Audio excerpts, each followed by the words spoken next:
Hello, Annie here. Something a little bit different today. On the cover of my cookbook, which is out now, is a hummingbird cake. On the hummingbird cake is some pineapple flowers. And today I'm going to show you how to make the pineapple flowers. They are so fun to make. Let's jump straight into it. For this, you'll need one fresh pineapple, cut off the top and bottom and all of the outside skin, making sure you cut off any blemishes and seeds also. Ideally, you'll want to use a mandolin for this or a very sharp knife on the thinnest setting. Make sure that you cut lovely thin slices of pineapple and place them on a baking tray covered in paper towels. We're going to use a lot of paper towels today. If that bothers you, you can find another technique or this might not be for you. The key is to draw out as much moisture as you can, repeating this step with the paper towels doubled over. I like to flip it over, peel it off and add more paper towels.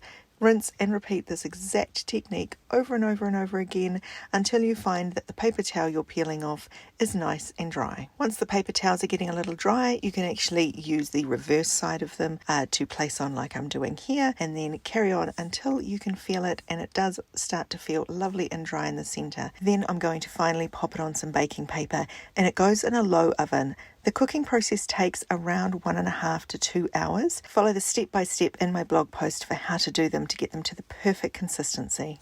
And then working nice and quickly, you pop them in a mini muffin tray and just press the center down into it and hold it for a few seconds till it gets its shape, and carry on working with the other ones. And the beauty of this, none of them are perfect. They will all have their own unique little shape to them.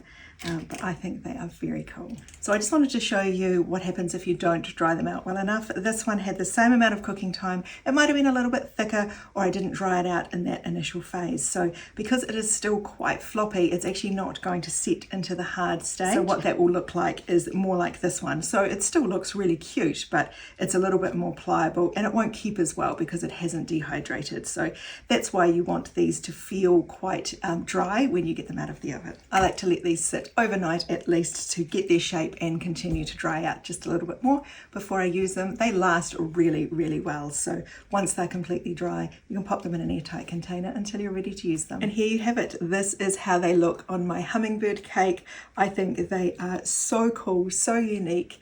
A little bit of patience, a little bit of time, but you can have something quite different to share on your next cake. The full step-by-step for making this, as always, will be on my website, so check that out when you're ready to make them. But otherwise, I hope you've enjoyed following along and have a fabulous day.